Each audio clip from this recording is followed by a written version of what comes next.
Ahead on television. All right, we're on. All righty, we'll start the meeting on the Pledge of Allegiance.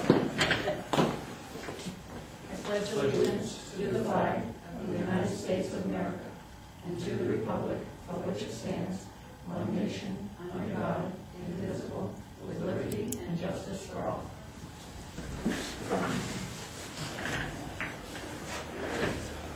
Okay. Call to order. How about approval of the agenda? Move. Second? Second. All in favor? Alrighty. Committee and board reports? Do we? No? No, ma'am. Skip right down to business, new business.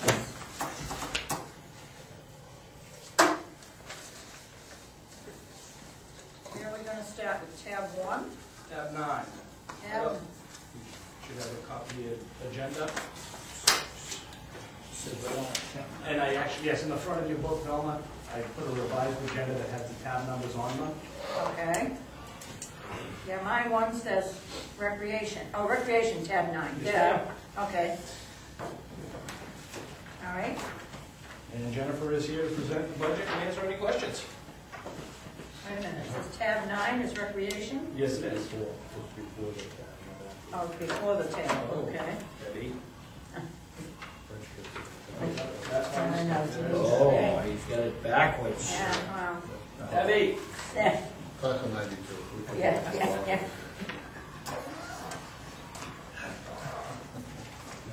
Who's the whole class, wasn't this?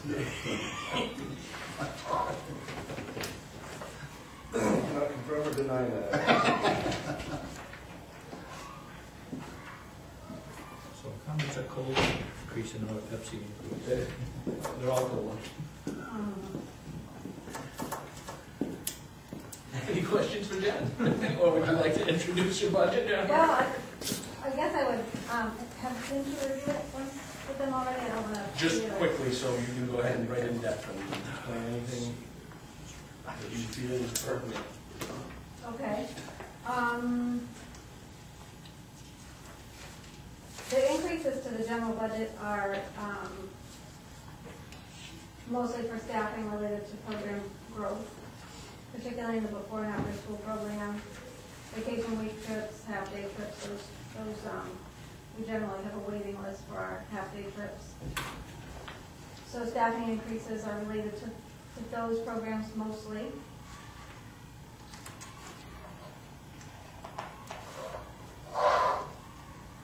So 20, can you, Jen, just, Yes.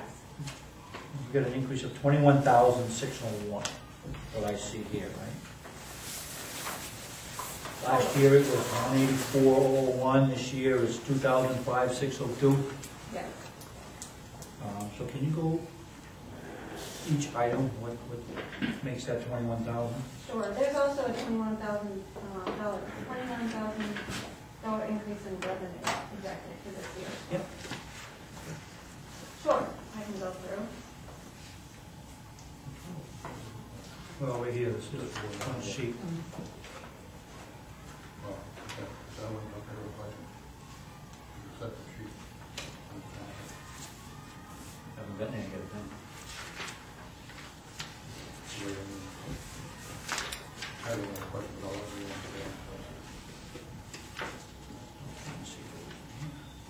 Yeah, it is in there as well. It's a different number than what's on the front sheet. 21, Where the discrepancy is, yeah, there's a,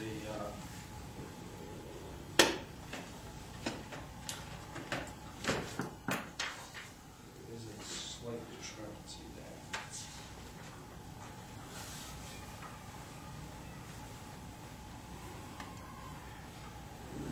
All right, so the first two, it looks like full-time director and part-time, that's going up, right?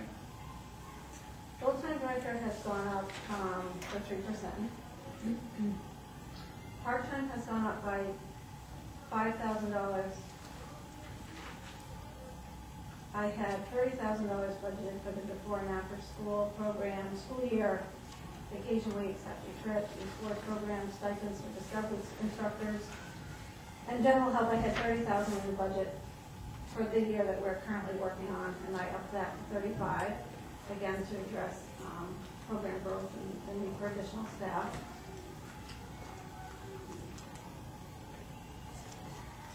FICA has increased accordingly, as has retirement. Communications have gone up from 1,350 to 1,800, mostly to bring it in line with what we're actually spending on communications. We added a second cell phone this year because of the before and after school program, and our summer camps are not on site. And so if I'm not here, then my staff carries a cell phone as well. So, what we're looking at, it goes from 1,350 to 6,800. Is that 1,800 or is that 68? That, okay. Follow along in trio. In communications, it went up in the spreadsheet from 18 to 68 because the communications line in the spreadsheet where it was set up, I had to add the requested computer software to that line without having to change all of the hyperlinks, hence the trio budget that you see in front of you. So that $6,800 you're seeing on the spreadsheet that you're looking at, Dana, I think you're looking at the spreadsheet, yeah, is because the computer and software is combined in that communications line. So if you go into the, So what does it read? I don't have. it reads 6,800. That's fine. 6,800, okay, so the 1,800 for communications and 5,000 for software. Software is something that I'd like to discuss more in depth, but I can continue with Dan's question, then we can go there.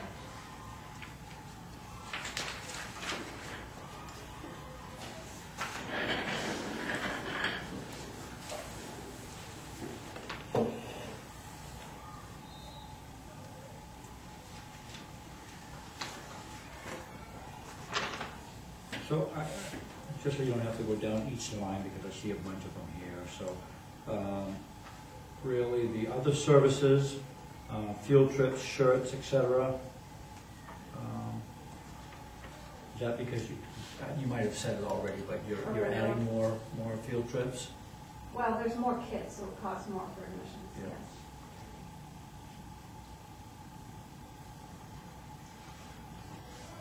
More t-shirts, more supplies, everything goes up with more kids. And what's the vehicle maintenance? It's for the bus. I know, but what's it for?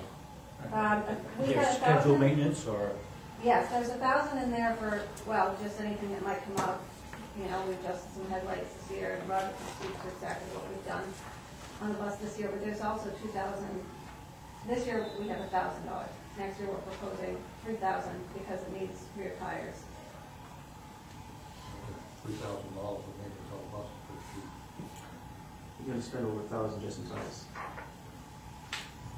Yeah, but remember, you know, when we bought this thing, we said, you know, it's in great shape, it doesn't need a whole lot, you know.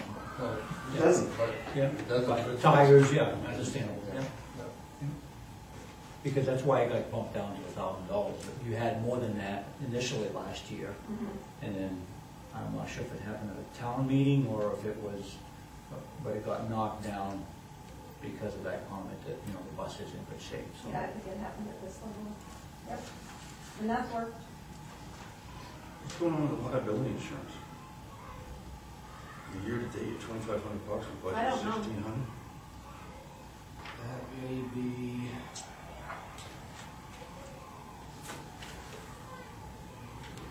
Maybe a journal entry that was going to be made.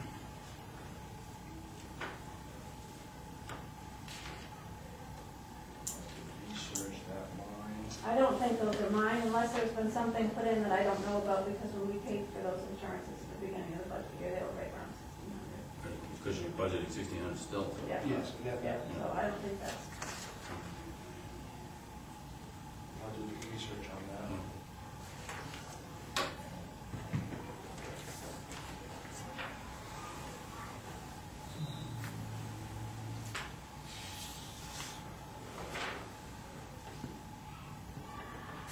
I'm all set for now. So what's the software at? Oh, yeah. Yeah. What was that all about? the software is an attempt to address the concern that has been raised in the last year about registrations and money handling outside the town hall. It's called MyRec, it's the software program. It's something that most area rec departments are using. It allows online registrations, so people don't actually have to come in or send their checks to school or that sort of thing. They can just register online from home. The startup costs for that are $5,000. And then there are annual fees after that.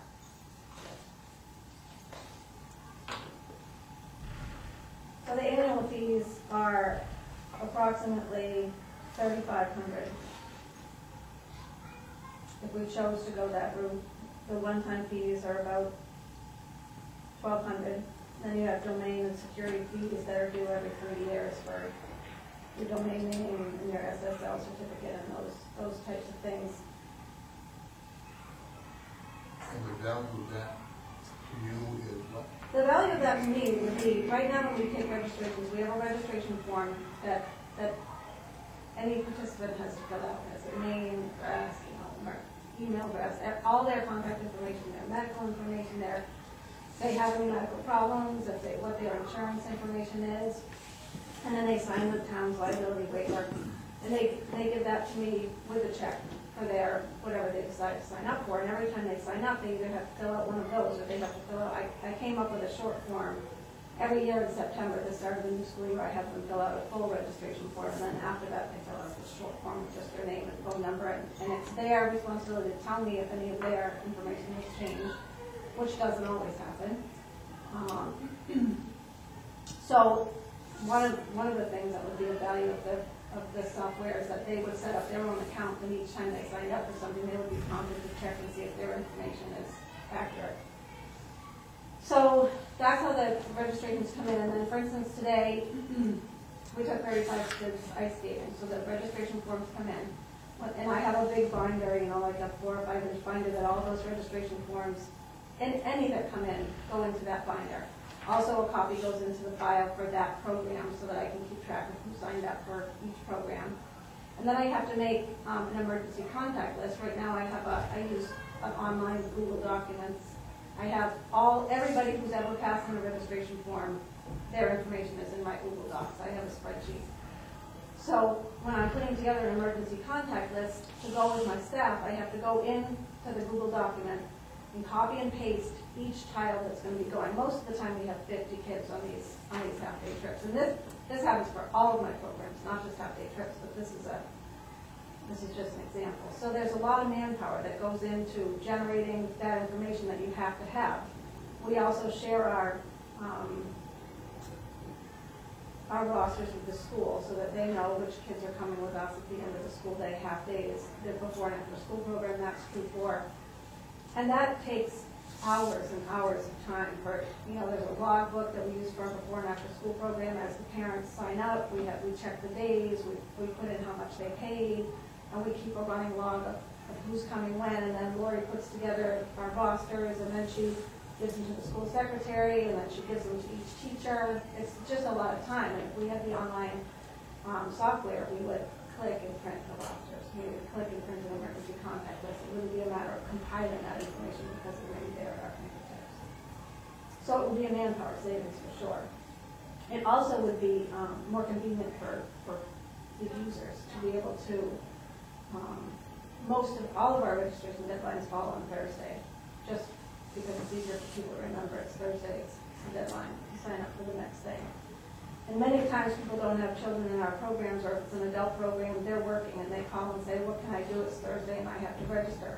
And I say, well, we're here in the building until 5:30, or you can go to the town hall before 4:30. Well, what if I can't get there? If they could sign up online, they wouldn't have to go anywhere to do that. So it would be easy use for users as well. What about paying? They stay online, which would be a huge part.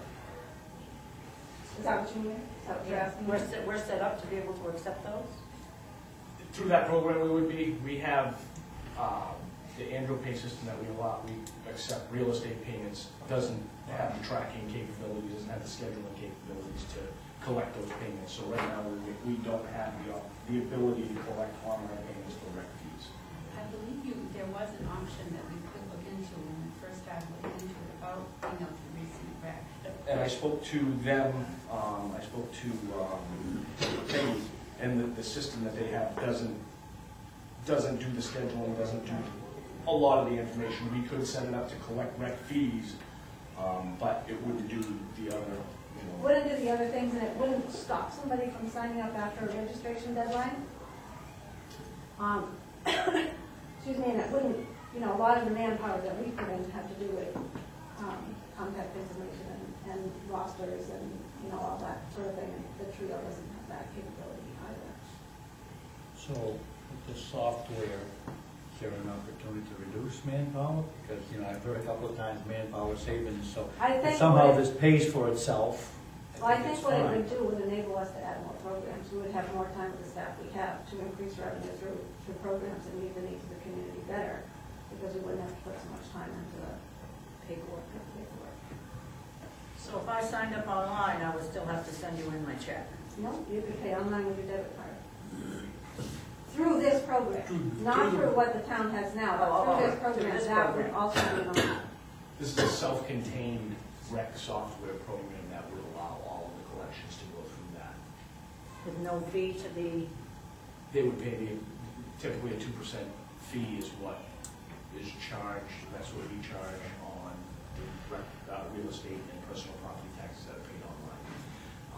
And there is a bill in the state of Maine to allow that to apply to all retail establishments at this point in time. But that fee would be charged to the user, and it would be very clearly described as it is on our website. what if I didn't want to pay the fee? Could I just send them a check? Or come to town hall and pay. Yeah. Or, as it is now, go to the school. Following up on Dan's point, I guess I had the same concern, same question, I guess. Is there somebody else, then you just know a lot of town, could you, is there a way you could estimate the amount of time that you would save and how you benefit from that? Is that Well, I something can tell you know? that, I mean, one example I can tell you right now is it takes Lori about 6 hours a week to do the paperwork for the upcoming week for the before and after school program. So there's 6 hours a week. You know, people would go in and sign up themselves, and Lori, it would just be a matter of clicking and printing out the rosters. How do you think you'd use that 6 hours? I think that we would use that for other programming. We'd like to be able to do more with our after-school program, more specialty types of things. But right now, we just don't have time to do the planning. We don't have the staff. We don't have the staff time to pull those things off. Actually, this is a question I'm sure people are going to ask. What are you going to do with it? Do you have anything specific, any programs in particular that you'd really like to? For the after-school program, I would like to refine that to be able to offer more. You know, the after-school program offers, you know, healthy snack and homework time, and then they do an organized activity. They just decide as a group what they feel like doing. This month we're offering dodgeball on Thursday afternoons. Dodgeball is a favorite of the kids, and so we have, you know, 15 or 20 kids that have signed up for dodgeball. And we'd love to be able to do more than one thing each day that kids could choose from, rather than, you know, coming to the after-school program so they do homework and, you know, and then decide what they feel like doing that day. And that would take another staff member to monitor or prefect the other activity?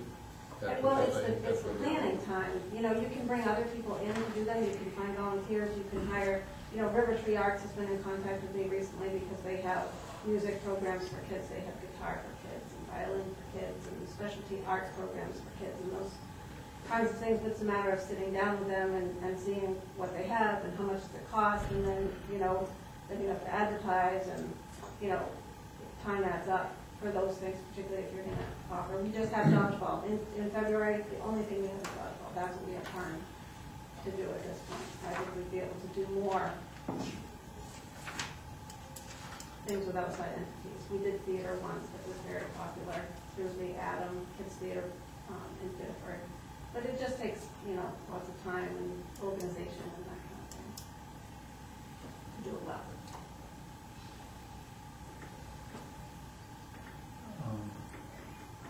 How much revenue do you expect next year? And you've got a budget, you're asking for a budget of $205,000, right? 205,602? $131,825. Is what you're expecting? Yep. That's 64%. And a net budget of 73,777. This year, my net budget is 74,000. So you're a little bit, a little bit less to the taxpayers. What was that expected revenue again, 131? 825. And you're right, are you on track this year to bring in exactly what you said for revenue or even above? Higher. Higher. How many kids are in the before and after school program?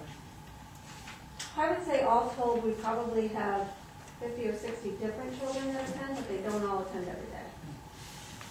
They can choose, by Thursday of each week, they can choose whatever days they want in the upcoming week.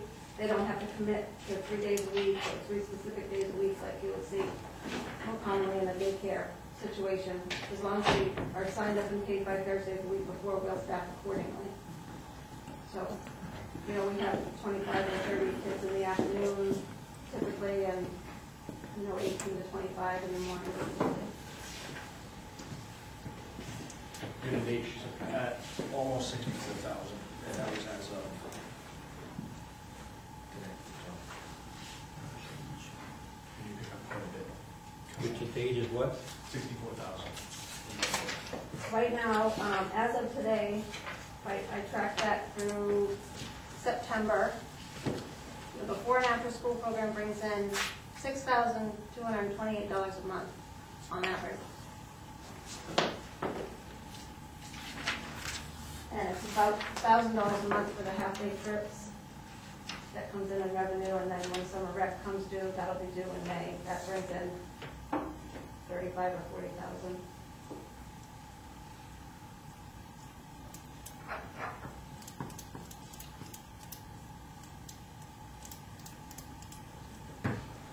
This program uses for summer rec too, don't you? The program you're talking about, right? It can be used for all of Yeah. them. So it's $5,000 up front this year, and $3,500 going forward anymore?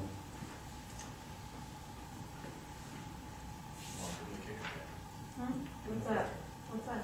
$10 collects revenue from advertising. Oh, Todd likes that a lot. Deferred cost. There are different things that you can do with the website. What I've given you is like the bare minimum. It's like their standard pictures, whatever they are. Our website that we just put together, Todd put together, and it has the pictures of places in town. You can do that with my recs as well. You can do that with your own pictures, or you could choose their own standard pictures. And obviously, it's more expensive if you're using your own pictures. So Kenny Monk uses local businesses. They sponsor, it's an annual sponsorship fee, and he uses those. They have their links to their website. Netto Orthodontist is one of them.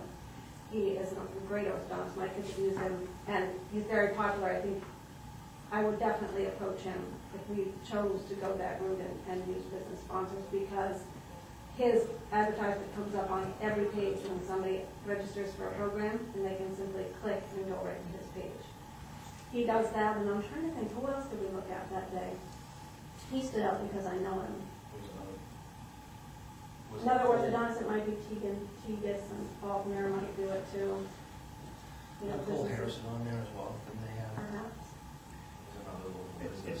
Is there an added cost to have that option? You said what we have is a. It would cover our costs of this program. It would help offset our costs to have this software by bringing in money through advertising. Right, so the way this program, the bare bones program, as you're asking, at that point, you could put, without additional cost to us, you could put local advertisement on there. We could, and I think we could even reduce the amount of money that it costs the town if we choose. For me, I feel conflicted about asking businesses for money. I find that difficult because their tax dollars are already supporting my department, and they may not be using our department. When we go to play it against sports, Olympia sports, Yeah. Right. people got to buy Yeah. equipment someplace. People on the outside of town. I So know. that's the other side of it, and that's a side that I can swallow. But, those are the kinds of businesses that, Yeah. if you thought that that was a good idea for us to do as a municipality, then we could certainly pursue that, and it may reduce our cost, Well, I to mean, have this at all. $73,000, if you can reduce some of that to the taxpayers, I'm all for it, Right.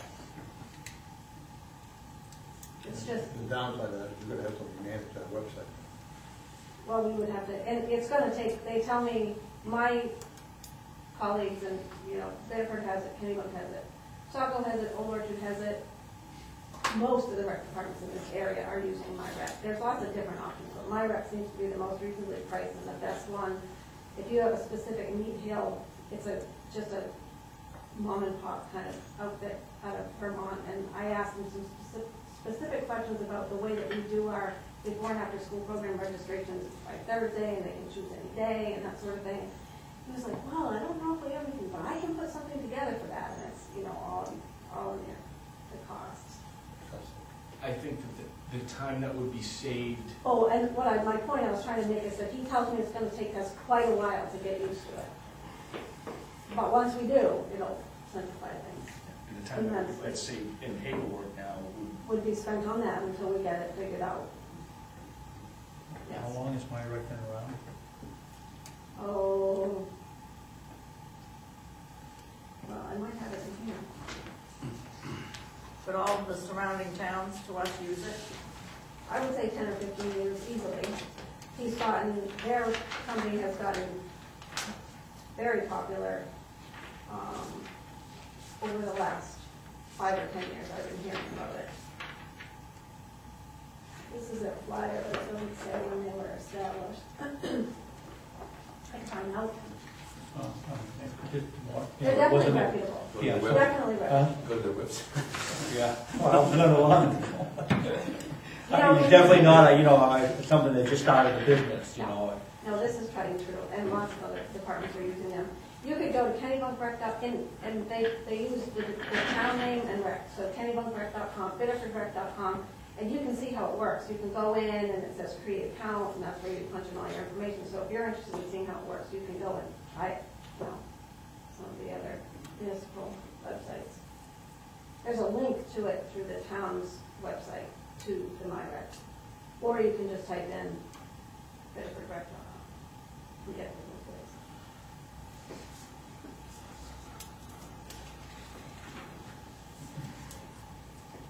Sounds like a good idea. founded in 2001, based in Killington, Vermont.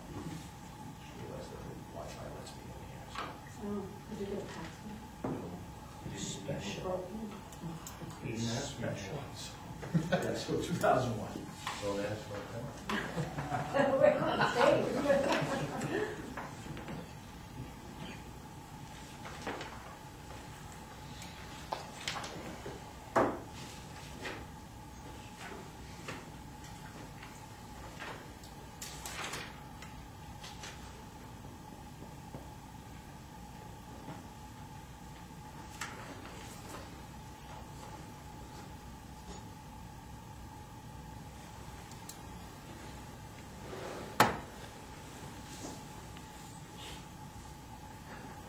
I don't have any question. Any other questions?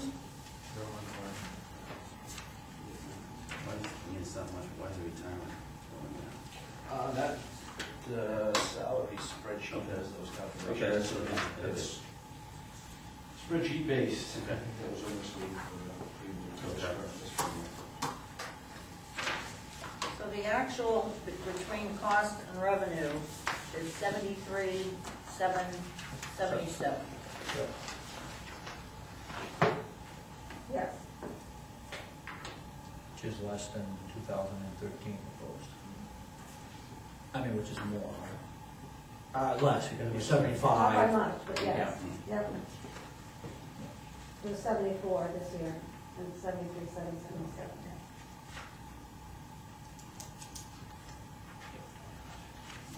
I'm sure, we'll have to make sure we have that number. If we go with this, we'll have to make sure we'll have that number, because somebody will ask that. We can actually have Todd build that right in, showing expected revenue and actual cost. I think in the town report, we've been doing that for a couple of years, Yeah. which helps answer the questions. You know, I would always be sitting town meeting and hear people saying, what? That much money? What about all the money I pay in? So it's good to have a written report.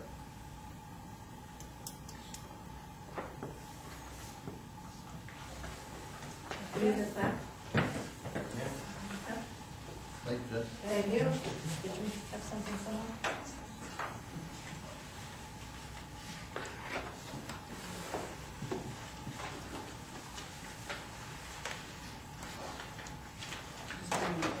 your conferences and things like that, travel and knowledge.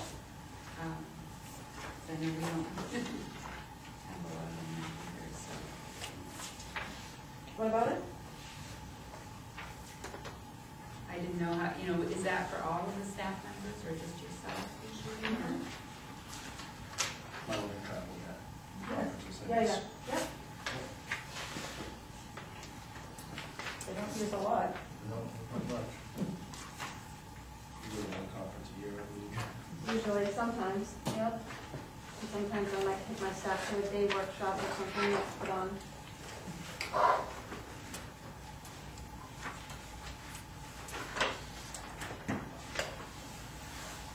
Last year we went to a, South Portland hosted a summer camp workshop. I think it was $10 a person, and you bring your whole summer camp staff, and they talked about,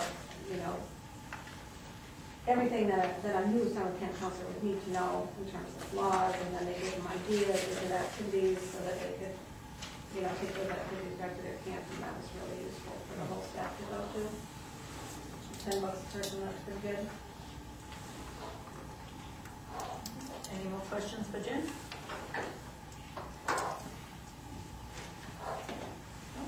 Thank you.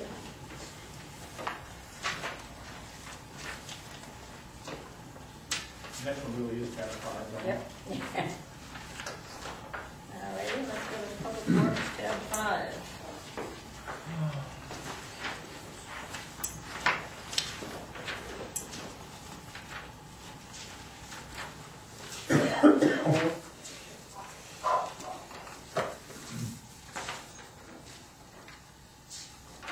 I believe the only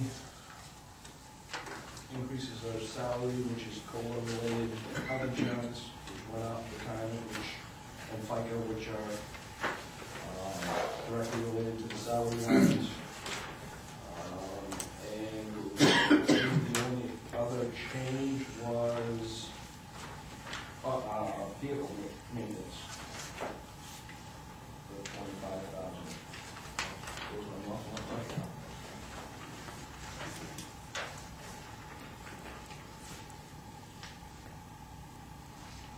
Looks like you took your other person out of the budget. No, I didn't. It's not in this budget. Oh, okay. The budget is taken out. I'm sorry, let me rephrase Yeah, that. no, I budget see is that, taken out. I see that other Yeah. person is not in the budget, however that happened. I understand that times are tough. I also understand we've expanded one department, we've just had a vacancy someplace that we filled. I've had 2 vacancies for 3 years. And I'm wondering when it's ever gonna be a good time for public works, because it just, in the summertime, with 4 guys on the road and 1 guy in the shop, you got a couple of part-time guys kicking around, either flagging, mowing cemeteries, doing whatever. It's tough to get things done. This time of year, it's even tougher when we get something coming like we get for it. And we're relying on part-time help. I've got a couple of guys that have full-time jobs, and when in nights, weekends, whatever, or a day when they get out of work, one of them pounds nails, the other one works for a fish company. And they take them off the road and they can't work anymore. Obviously, the construction job is not workable, they come to work for us. It helps, it works. But if everybody truly knew what a fly-by-night outfit we actually operate, This- it would be good. So the overtime doesn't really reflect, how do you come up with that overtime? Is that about time cards? Every day punch clock, everyone punches You a get clock. 24,000 of overtime in there, and I assume that overtime is to pick up some of the things that. The overtime is rare in summer. When we've got a hole in the road at 5 o'clock in the afternoon, nobody goes home. So there's a few things Yeah. in the summertime that there's gonna be overtime. It's, Well, I guess my point the being, bulk of that overtime is used this time of year. with the 24,000 of overtime, looking at this, somebody could say that doesn't reflect the fact that you're a man down. If you were a man down, your overtime budget would be higher picking up the work that that other person is. What we did. That's why I That asked, overtime That's why I asked, is that a good number, is that a realistic number, how did you come up with that? Is that a true number? I mean, if it's 60,000, that's something different. A lot of those. Well, I mean, I you had have- a date with 15, right? Yeah, I have historical numbers for overtime for public works. 2010 actual was 16,700. 2011 actual was 13,900, and 2012 actual was 12,900. This year we're at, as of today, 17,262. So the flip side of that is things don't get done because you can't spend the money on overtime and you don't have the staff to do it. Yeah. Really, the overtime is by and large problem solving, is what it is, and it's, this summertime again, there's not a lot of it. Most of the time, the guys are pretty good about it. The last 2 or 3 weeks in a row, they've got overtime during the week, and by noon, sometimes on Friday or something, rather than work the whole day, you know. You know, if you were stuck with a union contract or something, which we're not, there's no more union, it's gone away. Yeah. Well, my point is, if the overtime budget is not reflective of that missing person, okay? That missing person, obviously the duties of that missing person is either being spread out by the rest of you in the same amount of time, or things aren't getting done that need to be done because you don't have the right staff. And that's probably not reflected anywhere in budget. It would be more reflected in the part-time, I think, line, because bringing on a sixth person, we would still be dealing with the same amount of overtime that we're dealing with the workload that we have now, just because of the unpredictability of winter. It would, I think, I don't work with you every day, but I think it's the part-time line that would gain, or not gain, but be reduced if that additional The person. part-time line was increased a couple of years ago when the interim town manager eliminated the funding for that sixth position. The plan was that we were gonna hire somebody that spring. That got cut. 5 years ago, there were 7 others. The overtime is up higher than what it has been the last 3 or 4 years. This year it is. It only snows weekends. I know, but we haven't had really, except for 2 storms, we really haven't had that much of a winter this year. There's been a lot of sanding and salting when it's not snowing. We were Ask me about it. But that We're person you're missing an when IT you're doing raise this, right now. that person, I'm still missing a piece of this, because that person you're missing wouldn't be doing just winter work. That's a person that you'd use year round. You'd use it year round. Yeah.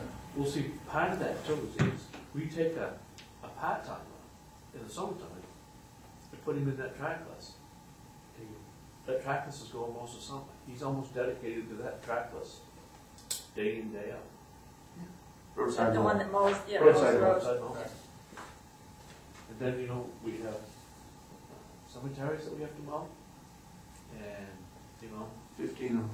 yeah, so. But again, there's that a part-time lot of- budget's only $26,000. That's a half a person. Maybe a little more than that. That was bumped up almost. I have to look What back. I'm saying is this budget does not reflect. I think the need is there, but it's a question of, is it something's not getting done because you don't have the staff? If you tell me you need somebody, okay, and it's reflected in the stuff that, because stuff's not getting done, because it's not reflected here, I'm willing to listen to it. Because I think it's being, I don't think these numbers really reflect the need that you have.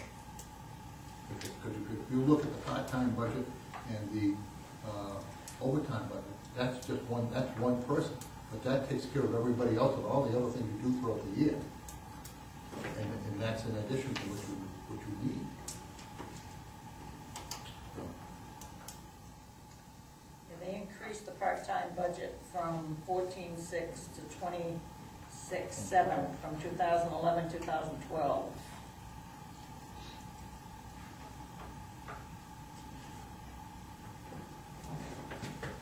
What's not getting done, as you see, because you don't have the 6 guy?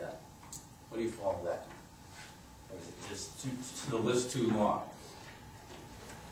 You know, if I had to just pinpoint one thing, just Yeah. it's tough to do, because I haven't figured out how the hell we get half of what we do get done. We've had this conversation how many times? And in the summertime, when you get somebody that calls in sick or something, granted, there's 5 people, and I steal a mechanic all the time. We are behind constantly on maintenance. The fleet, you know, I don't know how we get buses done too. Vehicle maintenance is one of the things we're always behind on, and there's always somebody besides the mechanic that's doing something on one of those vehicles.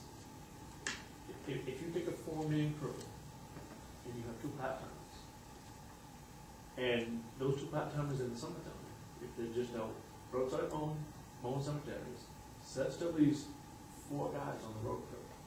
So if you're not in a position where you have to have 2 flaggers, which 9 times out of 10 you need 2 flaggers, that means 2 guys do all the work.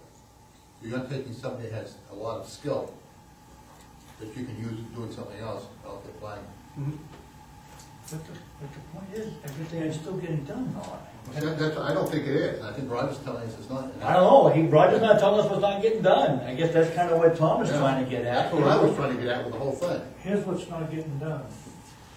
When you're stealing your skilled people to stand there with a stop sign all day long, a 1-day job is taking the other 2 guys 3 days to do.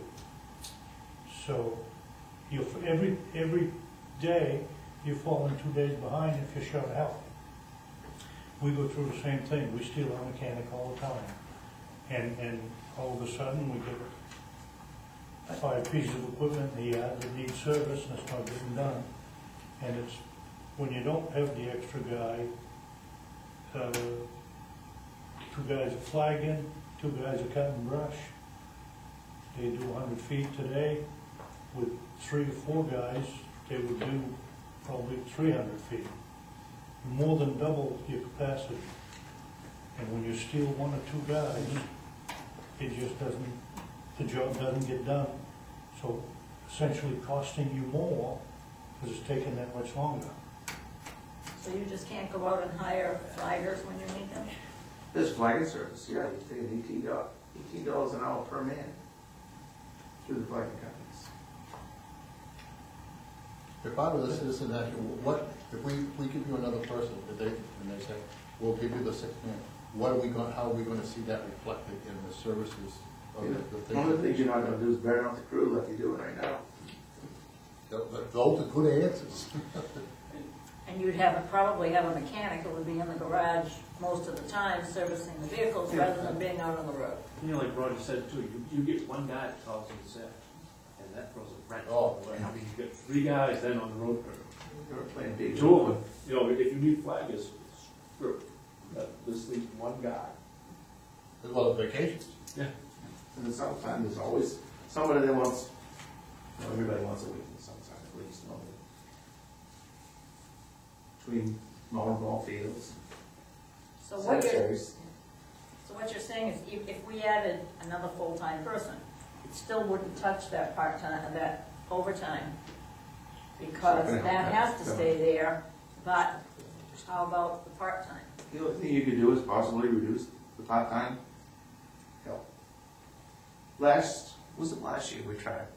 The year before, we actually figured we'd hire somebody for the season. From, I guess it was the 1st of June, so. Were we talking about October?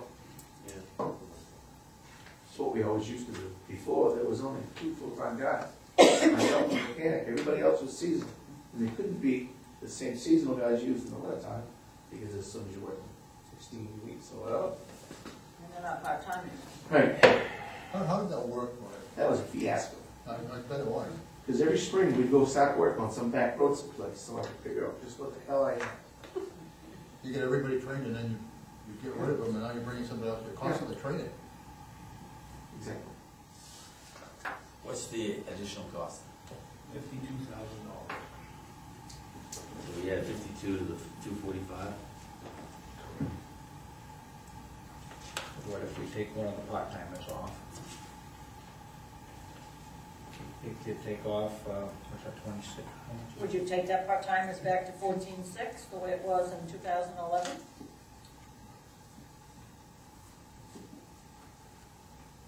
You're right. The We- 52 would include the benefits and everything, right? 52 would, yes, that's health That would insurance, be that's between all of them. uniforms, that's FICA, that's Yeah, you look at everything.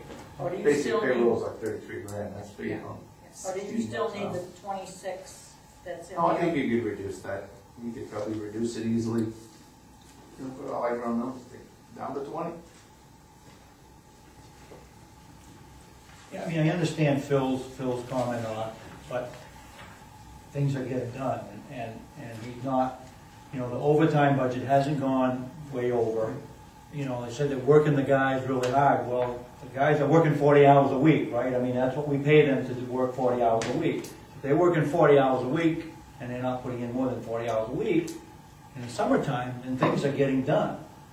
Now, it may take a little bit longer, I understand, but, you know, things are getting done. I mean, I haven't seen, and I haven't See, I don't know what isn't being done. And That's I'm right. sure- And I'm sure there were things. Right. Vehicle maintenance is probably good. You just can't, how do you stay up with, that's always, that's They always. had really out of Christmas shop is for life. basically 6 weeks last summer. 6 weeks in the summertime.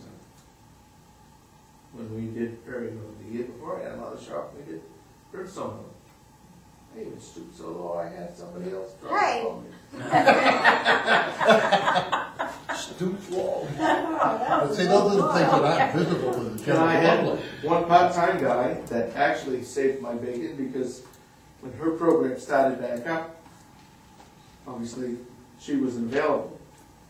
I had one guy that was gonna come in and fill in for a week, and he couldn't come in and whenever something happened. So one of the part-time guys that normally was flagging, actually ended up running the loader, so that I could go drive a truck. I mean, we were lucky with this particular individual. You don't always get those kind of individuals. Yeah, the part-time guys, this one is gonna be probably out of school, and the last I knew he was going into an apprentice program. One of the better guys I've ever had part-time. Could literally do just anything. He's gonna go get a full-time job. So, every year you start out with probably a couple of new part-time guys.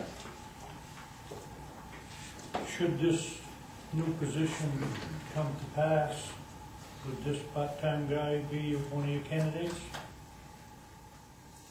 He went to school for mechanical engineering, he's not gonna propose it. No, not staying here. But do you think you could reduce that part-time budget to back to 14 or longer now? I think 14 would be a stretch. If you get it somewhere in between 14 and 20? the 26, 20, it's, like I said, Try right around 20. homes.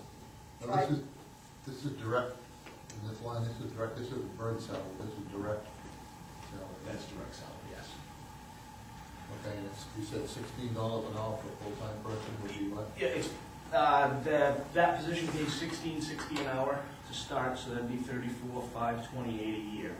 That is just what the salary would be. Right. And then the additional benefits would be approximately, as I said, with uniforms, and the whole 9 yards, you'd be looking at another $12,000 to $14,000.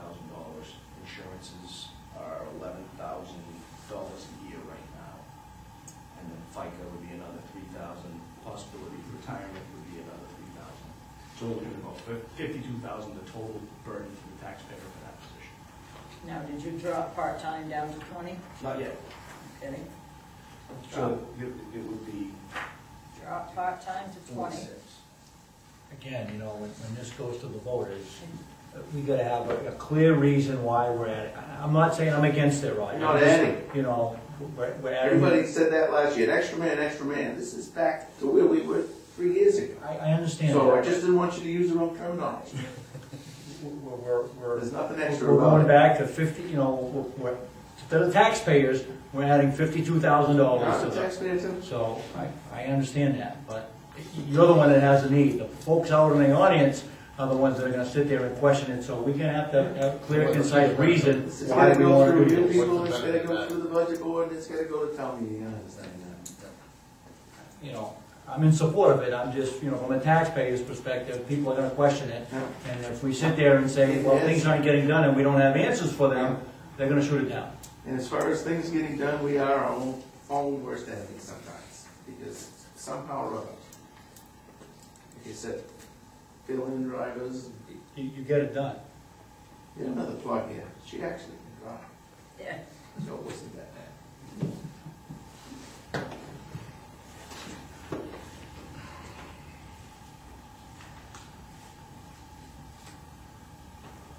I'd like us to consider putting that person in. Did you look those numbers? I most certainly will, I'll update that. Yeah, I'd like to see what it comes up with. And, you know, I'm kind of putting some of the stuff that we're questioning, adding, reducing, and I'd like to see at the end what that's gonna have to do with the mill rate, and then we go from there. Absolutely, and as I stated before, what I'm gonna do is I'm gonna leave this book as is. When I make these revisions, they will be revised in the spreadsheet, so you can see exactly what that has for the end of the year, or for the end of the budget impact as we go through and decide on reserves and debt and what we discussed. Where that puts us in relation to reserves and debt in regards to what we want the mill rate to do. So that's what the spreadsheet will do for you. And then when we, selectmen have said, this is what we wanted to set forth to the budget board, this book will be revised with the trio numbers so that you have all the evidence in front of you, so you know. So is there a way to also have, like, this 52,000, how much that will affect the mill rate? Well, certainly. 2 cents, 3 cents, whatever, is the $5,000 software, how much that will affect the mill rate? So that we can look at that and make, and those might be good to when the audience questions and say, look, it's only gonna affect the mill rate by 15 cents. Right, so I think those are good things to have to, No, No. 1.5 cents. yeah. Well, So, that's a good point. those are good things to have in our pocket when people start questioning this. Not even 2 cents. Well, and what we're gonna ask you guys to do is to look for the value added as you go through between now and town meeting time. People will say, well, what are we getting for what's the value of this person? You know, just keep your eyes open. If you had that other person, what could we do differently? What could we do better if you had this other person with us? Ian, one I know would be big on maintenance right off the bat, because he'd be very supposed to be, every once in a while to get him out. I use him to fill in, come do this or that, just so he doesn't go stir crazy, but with 23 vehicles in the fleet, doesn't count small engines, compactors, motors, all this stuff. You know, at some point in time, on any given day, everybody's a mechanic town.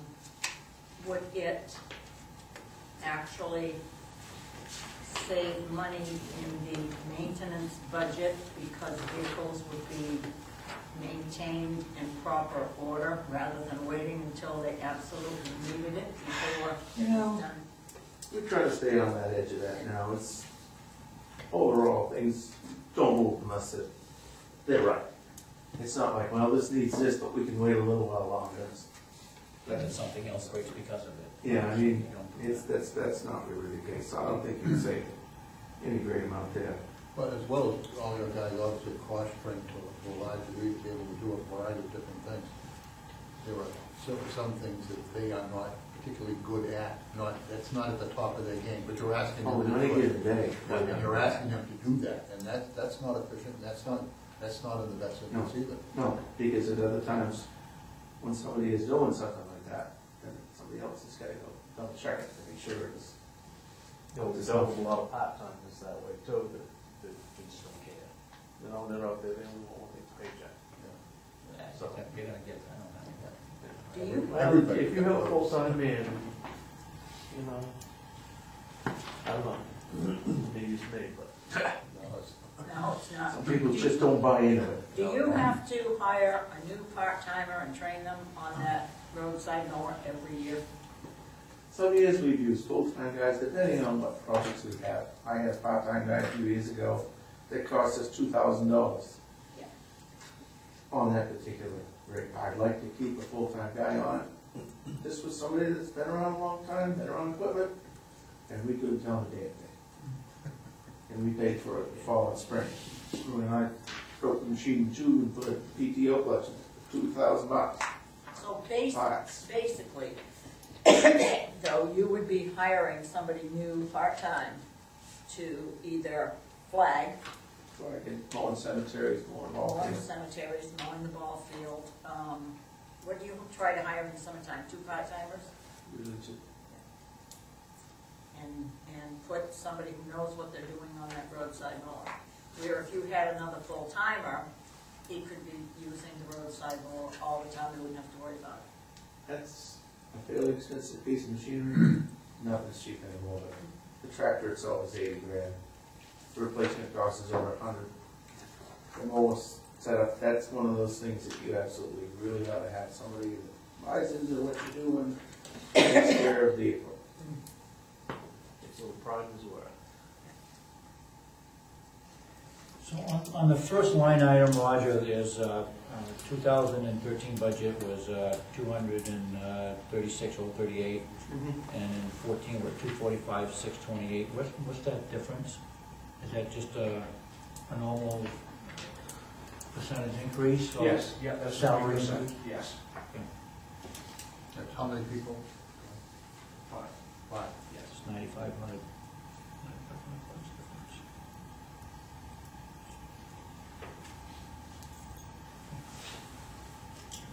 So right now we have 5 full-timers? 5 guys. That includes the mechanic. That includes.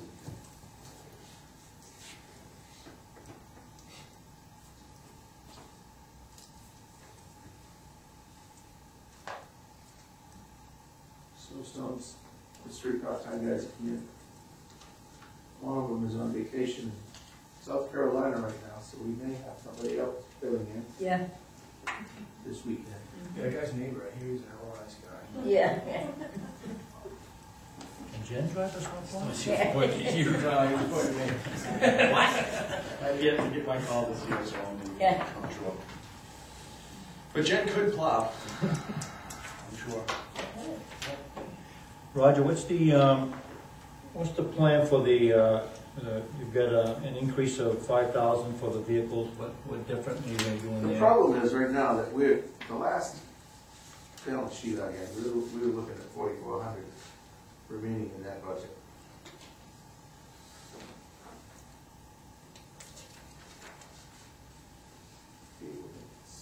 Yep, well, That was on the 9th of January, so I don't have the end of January yet. I'm sure it's less than that. The reason we chewed into that, I had a couple of surprises this year. One was a hydraulic snow and one of the full-size trucks, $2,500. It was $2 grand to rebuild it, or it was a little over $2 grand to rebuild it, or replace it for 24 something. So that was a no-brainer. Sanding control unit in one of the other trucks was about the same money. So two vehicles this year took $5 grand. Excavator took a lot of money. On a normal year, you probably wouldn't need that, but we didn't have a normal year. And with what we've got coming this weekend, supposedly, we could use all of that. And things breaking based on storm. So as this budget is proposed without that extra person, it looks like the increases are due to 3%. 3% and that one $5,000. There was no other increases. Everything else is flat.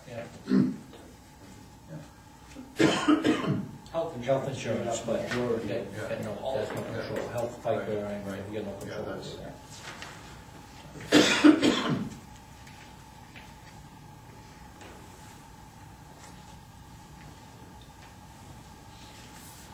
We're going to talk about any no road work, Not tonight.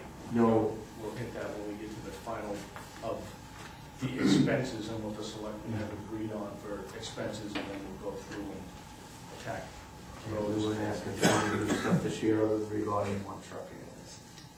Now, under your building maintenance, Roger, a couple of years ago, you had done the garage doors. We did the entry doors, the small man doors, whatever you want to call them. That ended up being just under $1,000 a piece to install. We've got a garage door down there, the one in the shop side. I think that's 14 foot, isn't it? I mean, the place is in the bottom of that one, you can see through it, so. Probably not real energy efficient right now. That's one of the things that needs to be done. we have to do any maintenance at all to the building, it's update the lights, start replacing those doors, and versus do it maybe five, so. When we put that in there, we thought. Time flies, and that's fun.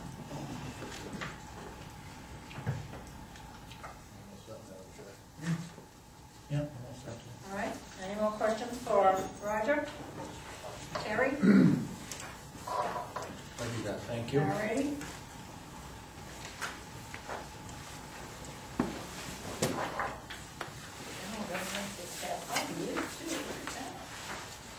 You get cemeteries on this stuff too, the color you need, so.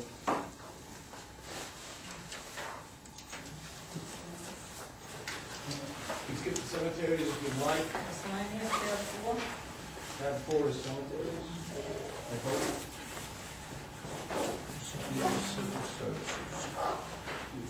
Through to the second, 1402.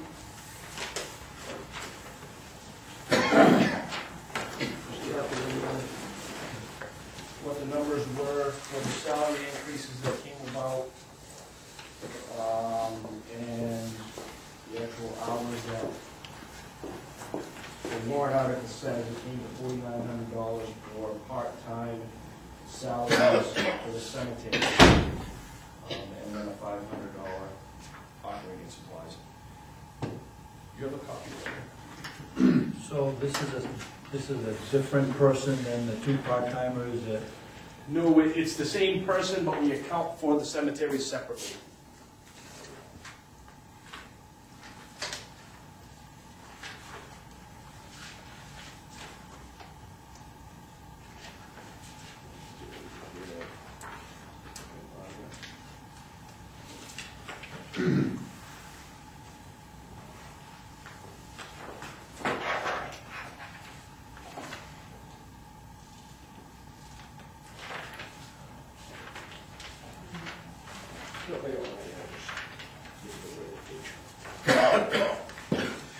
We account for cemeteries independently from the Public Works Department. This was discussed last year, just to indicate to the public that we actually have several cemeteries that need to be maintained and not to be melded into the Public Works budget. So when that Roger's part-timer is working on the cemeteries, that pay comes out of this budget. That's correct. Are they actually charging it off now, or going back in season, or This year, we're going to charge it off as we go. as you go? If we can get the employees to mark on their time card. Rebecca's been, Every all of day, this has been even explained. full-timers Yeah, have to account for what they did that particular day, write it on their card. perfect, so, you know, if they're out, Part-timers do the same, you know, cemeteries that day, a ball field or whatever. that'll be It's accounted on. directly. Where does the ball field come from? I guess, come out of his regular budget, right? Yes. so does the trail when we exceed the $1,500. We'll get to that. What is that? How many cemeteries are you doing We're now? doing 15 right now. What was the question, George? Tom? How many? 15. Or how many cemeteries? I do one for you. There's a few that we have inherited. We did 13 for a long time. And one old fellow down on the log cabin used to take care of his, he's just not able to do it anymore. There's veterans in them. Some of them are real small, so it doesn't matter. While you're there, you do all the graves that are in the cemetery, rather than mow the veteran's grave and have weeds and brush growing up in the other ones, just to maintain the cemetery itself. But, so that's why we picked up a couple. But there's a few people that actually take care of them. Davis is another one. He has a cemetery on his property. We maintain veterans in it, so. But we're obligated to maintain veterans' graves. Now, we have 2 small cemetery trust savings accounts, right? Yes, we do, very small. I know, $500, Somewhere in that $300. ballpark. Do we do something with those every year to make sure they don't go dormant? We bring the book in and have it updated every year with the interest, but there has been no money spent from those, no money deposited into them. The only way they get active is by having the interest updated. And that keeps them active enough? Okay. And what are those for? They were, I assume, either trusts or donations that were given to the town They were by trusts. residents. I think one is the Curtis Cemetery up by the Jones Farm. That one had, what, $500 in the, and the interest was to be used to maintain the cemetery. I'll have to do that. Yeah. Well, it says McIntyre on it, but. If I could find somebody to do the maintenance for the interest, I'd be more than Yeah. Yeah. Yeah, last year, 23 cents, you know. If they got that much. Those just remain untouched because it'll be a long time before we can do anything, not even purchase flags. I mean, it's a very long time before there's enough funds in there to make them realize any usable. It does, it speaks a lot about who we are as a community, when we maintain our cemeteries. It is noticed in Southern Maine that we have our cemeteries to maintain, believe me. It is noticed from our neighbors. Because they've been asking me a couple of times, how do you get your cemeteries maintained? No problem. And if you have to get up at town meeting and explain why you do that, there's something wrong. Yeah. So what are the trusts for though? I mean, What's the intent of that money besides the maintenance? That was it. The intent was, I think I've seen that one. The intent on that one was that the interest shall be used annually to maintain the cemetery. Because back when they were set up, $500 was a lot of money. And I So believe there was let's take a each law side and show it on the that revenue side. if you set up a private cemetery, you had to record the deed with the state, you had to set up some type of trust or some type of maintenance agreement with it. Now I don't think you do, but I think you did in those days. At least deeded, the state had to know. And I don't know who the other cemetery is, or where it is, which one it is. It's in the trust. There were two. It's not One the of the general, There were two Lund, books. possibly? could possibly be. I can get you Two of them. that information. Lund Yeah. McIntyre, I would guess There's would be. two of them. How come the rough $4,900 on? That's because, That's more than 3%. no, absolutely, that is more than 3%. That is accounting for it properly this year. Last year, the warrant article states that it's 2 employees, 2 days a week, I believe. There's cemeteries. 1 man, 2 days a week, 10 weeks. Yes, and so when you do that Two minutes. calculation, you come up with Okay. 4,900.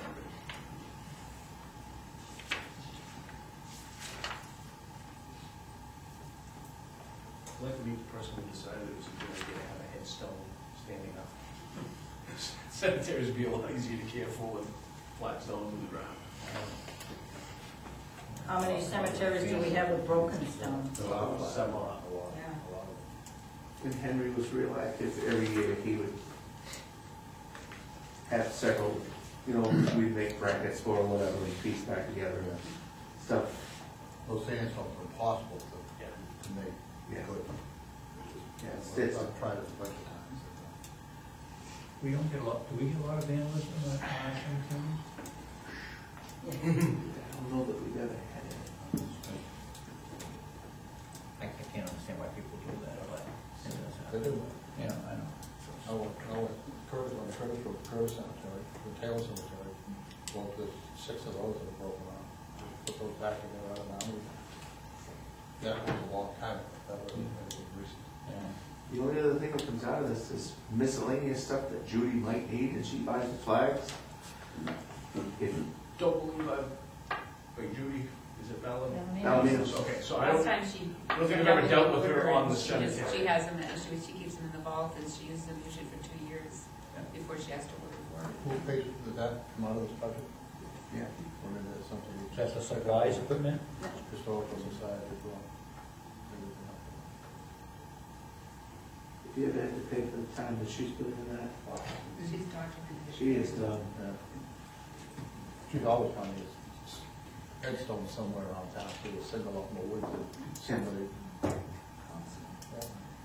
there was talk about expanding one of the cemeteries a few years ago, not expanding it, but, you know, trying to refurbish it or whatever, and it's just too far gone to do anything with it. That's down off the river road. Access is a problem. Through Leach's Lane, the one Yeah, in there which on the is farm. really- Yes, there's veterans in there too, but Yeah. I think things have kind of peaked to the amount of work to be done on and the number of cemeteries that, you know. There's no other ones that we're gonna reclaim or anything. The ones that are maintained now are about it. Again, there's a few others, they're just so far gone that would, And It would be constant feasible. maintenance, you gotta do it every year. Yeah. How would you get to that one down there off Leach's Lane? I understand you have to go in there, one of those houses, if you go through their driveway, we used to drive it in a high step-in lane. I talked to one of the original people there. They, you know, allow us access. Push comes to shove, truly, they can't deny you access to a veteran's grave. Right. But it's never come to that. But to tote mowers and stuff, I mean, but that one, that's the one that we're talking about, it's just too far now.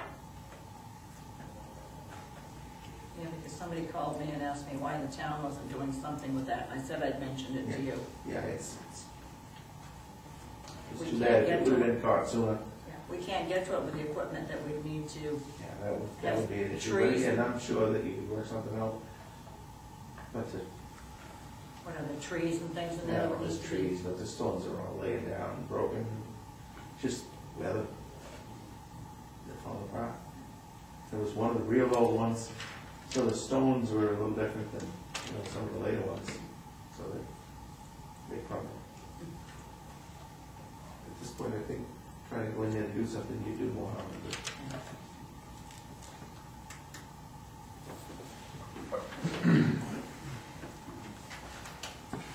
Okay. And just to find the cemeteries. What else do we have, Roger, for? I believe that's all Roger has. Where is the Eastern Trail on here? Nope, not on today. Today.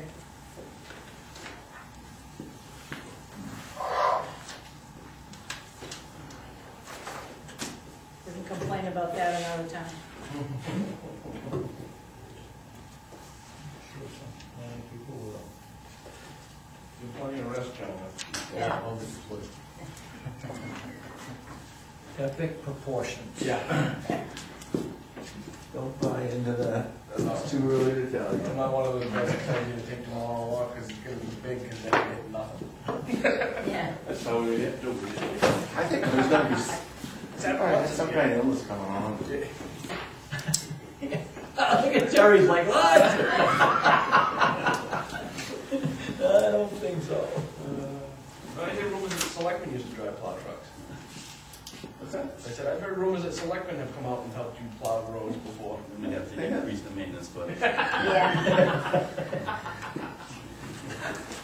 I drove a plow once. Right. I went from the campground road up to the barn, and that campground road was not wide enough for me driving that truck. If I had ever met, it's a good thing it was 2 o'clock in the morning, because if I had ever met anyone, they'd have been off in the ditch, because I had the whole road. Well, the wings down on those trucks, full-size trucks, are 14.5 feet wide. So Really, wow. there's always been issues about weight regulations and all that. But road limit is 8'6". Anything more than that, you need permits and all that. And there we go at 14.5 feet down the road. Yeah, I think the state considers snow removal emergency They used to. service. They used to. They Your don't emergency anymore? vehicle? No. They just kind of look the other way. It's a good thing, because if we don't plow the roads, they're not gonna come check on us anyway. Yeah, yeah, they won't be able to get here from there. They've got a few towns for overweight. One was sand in the road. Velcro, paid fine. Really? Didn't have a plow on the truck. It was doing a sand run. That's pretty common in a lot of places. If it's just a sand and run and the truck's not here, you put the plow on to go sand it. Always. Very nice. Okay. Okay, folks. Thank you, Roger. Right, thank you. Have a good night. You too.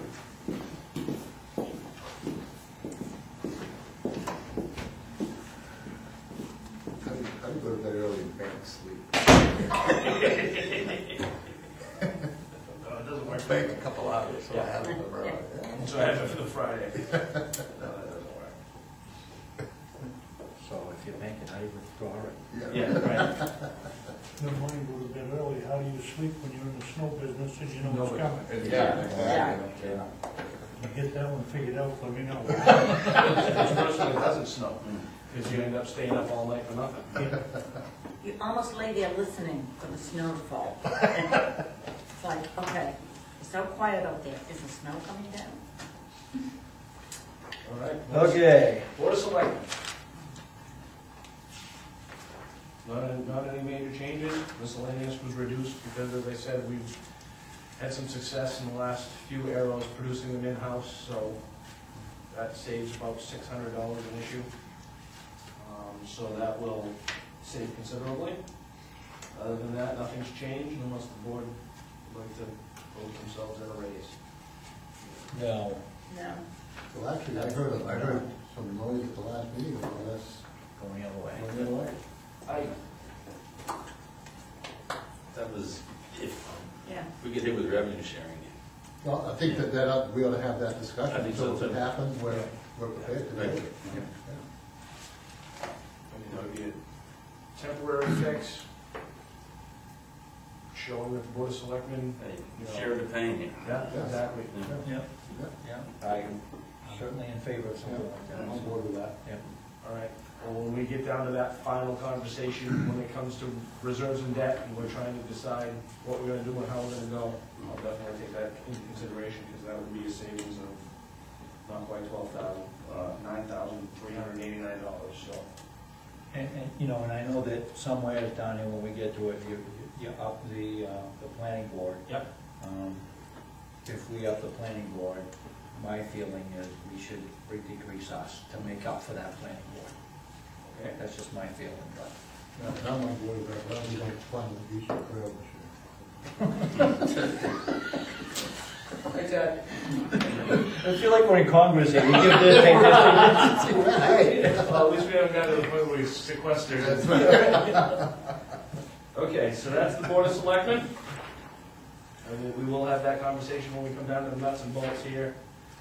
Planning Board, I made some adjustments to your original. I calculated 30 planning board meetings for the year. $30 a meeting for the chair, $25 a meeting for the other members. That's a $5 increase per meeting for each member, which brings us to $5,400, up from $4,000. And then the FICA will increase. Operating supplies has decreased because of what they have or have not been using. A lot of these numbers that got adjusted down, I adjusted them down due to reviewing the historical, and from what I've seen from experience here in the last little over a year and a half. So that would be my recommendation for the planning board at $77.13. And as I said, that is that increase. And the dues are Southern Maine's Regional Planning Council. Would you say how many meetings was that? 30 meetings. Now, is that based on 2 meetings a month, or did? That's based on 2 meetings a month plus 1 additional for 6 months. And that's because of the progress that they are or are not making with the new ordinance revisions. And so that allows for 1 additional meeting for 6 months out of the year. Because sidewalks have definitely gone down quite Yes. a bit, so, Yeah, absolutely. you know. And, you know, we can expect that to pick up when the economy picks back up, but right now, Yeah. I have, you were on the planning board, so you may not agree with this, but I have an understanding with Tad that I consider a site walk, if it's in conjunction with a planning board meeting, to be the same meeting. That's my take. If the site walk's at 4 Same o'clock. night? Oh, absolutely. On the same night, then we had, you know, I let them know that that's my position, and if the board disagrees with me, they can come and have the conversation, but I'm assuming they agree with me because they haven't heard back. I don't know, I always assumed that anyway. I mean, I never paid attention to it, but I always assumed that if we have a sidewalk, the plan meeting night, you know, if we have one on a Saturday, if they had it on a Saturday or something like that, or then you guys would pay time and a half, but. Yeah. He said, yeah. You almost got me there. No, we wouldn't pay attention. So this $1,400 increase, Yes. you know, I personally, I'd like to make that flat somewheres, right? So I don't want an increase the taxpayers. Sure. I know it's not a whole lot of money, Yeah. it amounts to pennies, but still, it's the Absolutely. principle of it all. As long as they get the full participation of the board to justify that. Yes, absolutely.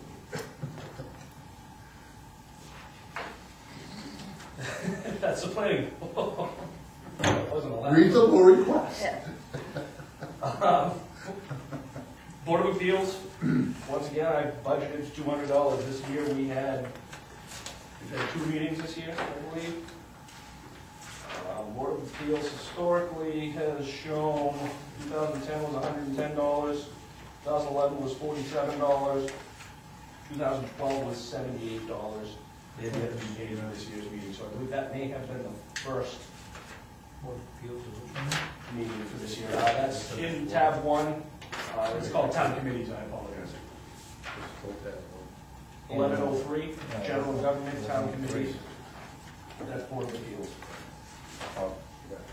That's It's all of them. $166, and I almost moved that, just a dollar.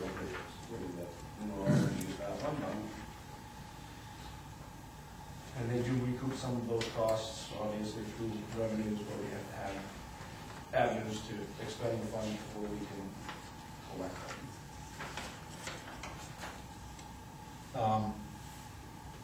Okay, so while you were talking, I was trying to find the sheet. So, Okay. so we're saying that you're keeping it flat to what we had for last year. Yes. What is year to date? Because I know you had 0 here, but there's not. Yeah, there is 0 year-to-date because they haven't been paid yet for the meeting that they held. So we've had, I believe, 1 meeting since July. So we're looking at, it may have been, I'm thinking there was another one, but. I know there was one, there's a possibility. No, they had to, because So we're about $75 for the year. it had only been 1 meeting. Yeah, Yeah. it was the last one the day I went, before the Du Bois, when I was on the planning board, so. Yes. Yeah. So this year we're at, I'm not sure if they all showed up, but 78, 75. Everybody was, right? So $78.75. So if we need a third meeting, we just call the 2 members and tell them not to come.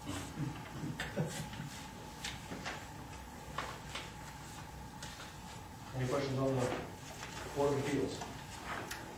Should that be one that should be considered to, I don't know how many years it's been at 1575 for those members. Would most certainly could consider an increase if the board feels that it should be Even $20. considered.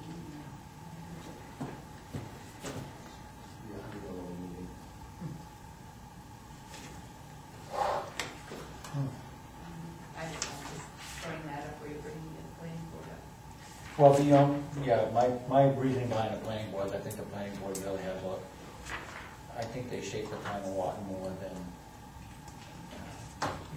being on it for 9 years, I know all the stuff that they have to go through, and, people just take them for granted, but the planning board does a lot of work.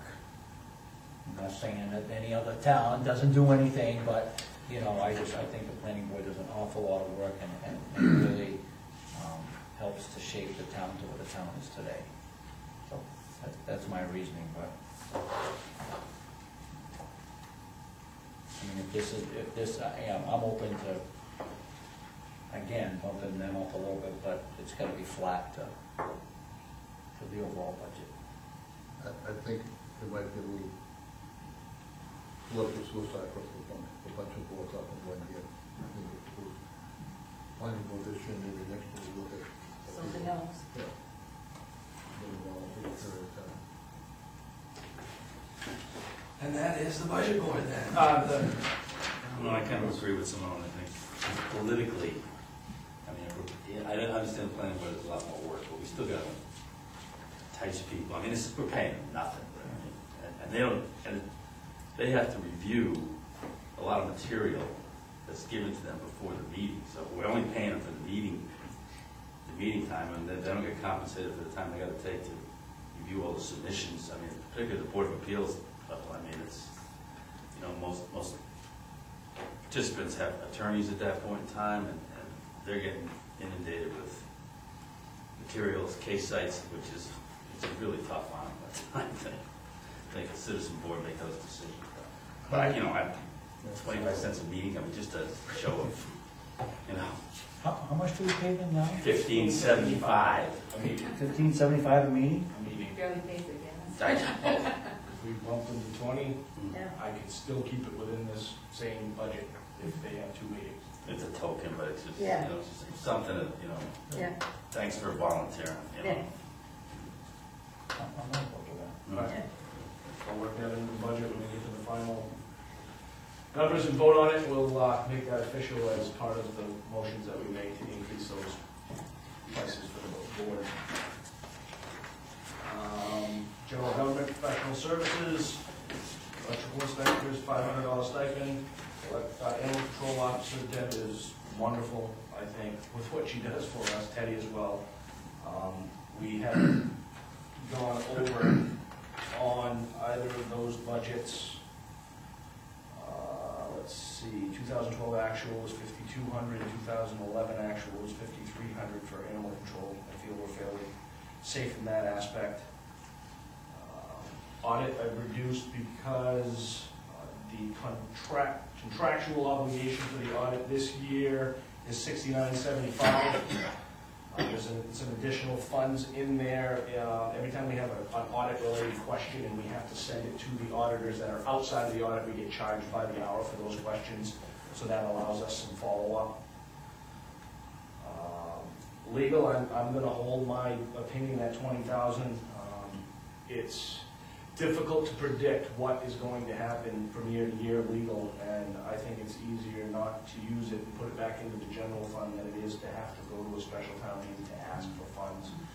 I think we're fairly lucky here in Arundel. I mean, if you follow what's going on in Kennebunk Port and all, they've got almost $1 million into that Goose Rocks Beach battle. A Gunquit, is it a Gunquit or York right now, that are following in the footsteps of that for the public access to the beach, where they can actually expect big litigation dollars. So right now, I would request that the selectmen leave that at that level.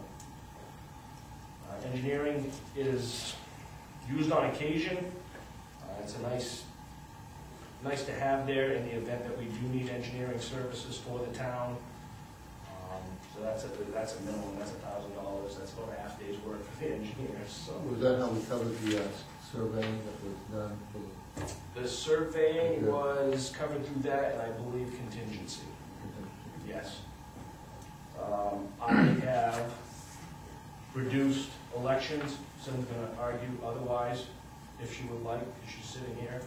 I just followed what we've done this year was a presidential election. Year to date, we have spent on elections $3,100. There's three more elections Give you the coming. exact. Well, the RSU will pay for their election. Right, but that's still an expense that we have to account for, and then it gets reimbursed back to the general fund. Correct. Go ahead and make your case then, Sim, because I didn't think we were going to come up against another 3,100. I don't think ballot counting will be as difficult. But that's my opinion. 2012. I guess my concern is, I've heard rumors that the planning board plans to do the land use ordinance in November. We did the hand count, but they passed, it depends on how many zoning questions they want to put on. If they just adopt a whole new land use, that would be a simple yes, no, and I can do a paper ballot.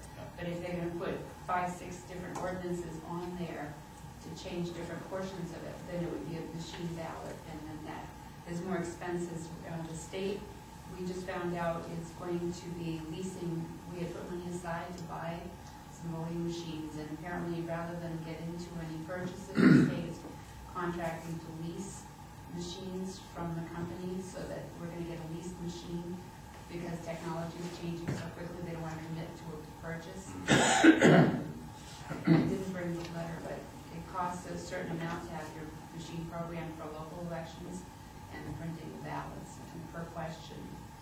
So that's my only concern is November. My understanding in speaking with Tad today is the plan of the planning board is to do it all en masse. Repeal and replace of the whole ordinance is what my understanding is. That you are correct, it may change for sure. I think that is the reason why they're not going to make June, and that was the intent, was to do it all as one. I thought there was a couple of things that the board had discussed about making separate, because they were concerned that if they didn't want to shoot down the whole ordinance rewrite for a couple of, Townhouse, you know, no, townhouse corner. You don't call it that. Townhouse district, I believe will be in June, and I believe it was either farm retail or the BI zone revisions that they wanted to do in June as well. like the farm. The farm retail and may have been BI, but I know there was some stuff, they were looking at like some mining in the BI district, and there was concern that something like that could screw up the whole, so, the problem with, I think, one of the zones that they wanted to do separately is it would have required 345 mailings, because you have to mail notification to each resident. Townhouse corner, townhouse district, there's only 45 abutters to that district, and that was a smaller mailing that they could do, but I'll speak with Tad again to try to make sure that they can do that. But that was just my take, is that it wasn't a presidential election year, and historically, we haven't gone over $5,000. Does the comprehensive planning committee have to weigh in on some of this stuff? I got phone calls from Donna that there were some conflicts that they thought they should be weighing in. So. The comp planning committee doesn't have to weigh in on it, but they want to reform and take a look at some of the issues. So that's a conversation we're going to have at an upcoming selectmen's meeting, when you want to do that. Donna and I met one day. Because they asked me to bring it to your attention. She told me to expect you to say something. I just told her a little bit Comprehensive plan? Yes, no, there was more than that. Well, you know, Donna. You speak to me anyway. So we will be having that conversation at upcoming selectmen's meeting. But they don't technically have to weigh in on it. The planning board is just supposed to adhere to the comprehensive plan. So I know there's been some question on some of the redistricting that he wants to do, whether that violates the comp plan. And I know there was some talk on the planning board about we should get the comp plan committee to look at this and see what they feel. That may have changed, I missed a couple of meetings, but you know, some of that language that they want to do, I think conflicts with the comp plan. So that's got to get ironed out. and Tom Daly's name was arose, but he would be very happy to sit on that committee once again. So. Really? What did I heard, that's kind of put the cart before the horse. Make all the zoning changes, and it's back. You And that's, you know, I so long mentioned, as they Comply, loosely report with. comply. I Yes. mentioned many times at the meeting, you guys got to go back to the comp plan and follow that, and if it doesn't conflict, then fine, but if it conflicts, you got to get those folks here, and we got to do that together. Absolutely. And we're working on doing just that. What do they want to do down in Townhouse Corner? That's Winks, right? That's Winks, yeah, they want to allow some businesses in that zone. Right now, everything's conditional use, there's a lot of businesses in that area that are non-conforming now and cannot be reopened because of the length of time since they've been open. The old Forefathers Tavern, Yeah. There's some properties down there that are affected. Makes Kennebec sense. Port is interested in doing the same thing and changing their zoning. They attended the meeting that we had, just to see what we had in mind, and I spoke to Larry Mead, and they have similar ideas in mind for that area. So, Makes sense. yeah, absolutely. And then they're looking at DB district, DB1, DB2, and some of that conflicts with CCS. So CCS is supposed to be, you know, small, and, you know, they're increasing that, so we've got to get that squared away.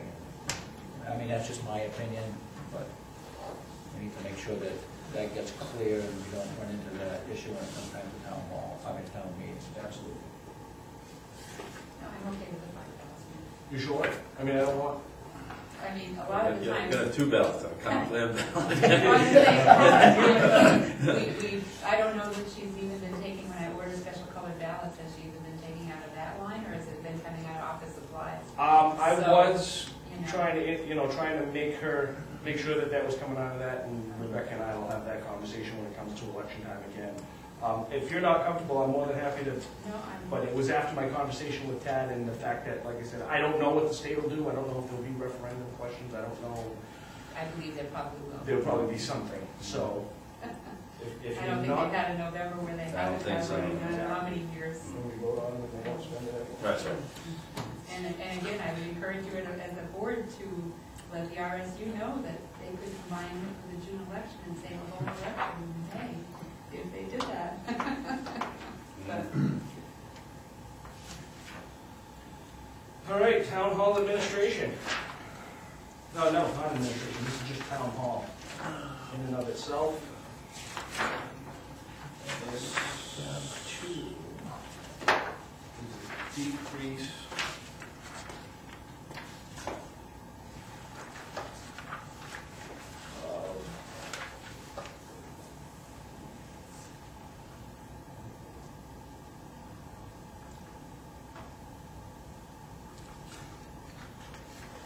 $2,200 decrease, so there's an increase in planning board and ZBA for you.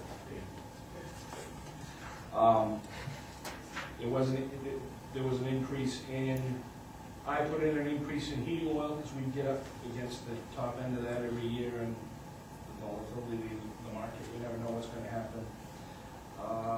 Increase in communications was due to, Cell phone. yes.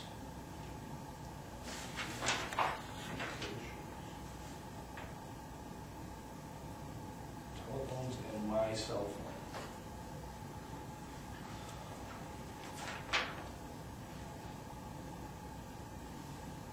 Yeah, 3,600, 3,400, 3,200, 3,000 just wasn't cutting it, so that's where that increase came from.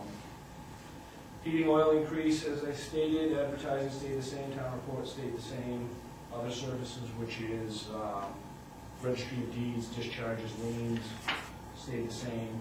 We do collect those fees, but once again, we need somewhere to expend the funds before we can get them back. Decrease in office equipment, increase in postage, decrease in operating supplies. I stocked up on paper last year, at the end of the year, when I knew we were going to be considerably under budget on that line. I'd more than likely do the same thing this year if we have the funding available. It's not that difficult for you to carry up and down the stairs. Increase in dues is due to Maine Municipal Association dues went up to $37.21. That doesn't cover any increase that may occur in January of 2014, which we pay for this fiscal year. We pay for a calendar year, but it's out of the fiscal year budget. So that's just anticipating an increase.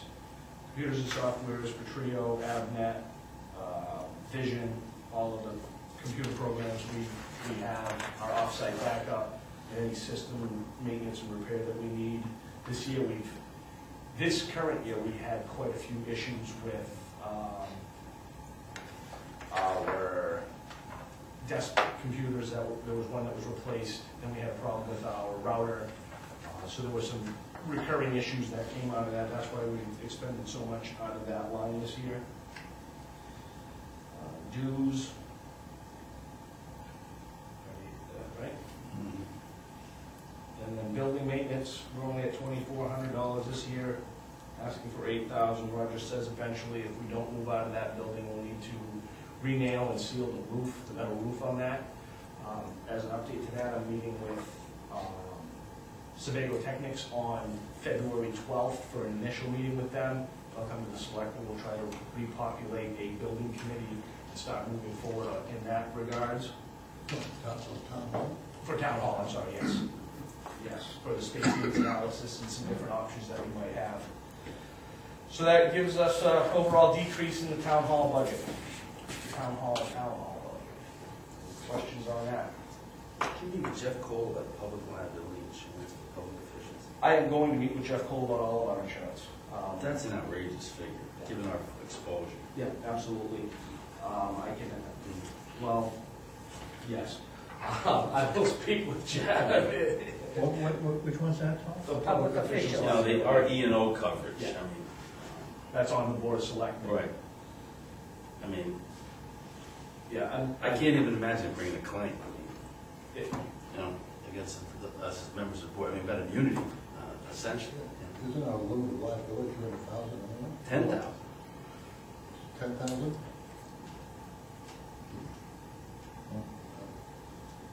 But if you don't pay the county or RSU tax bill, they can come to your house.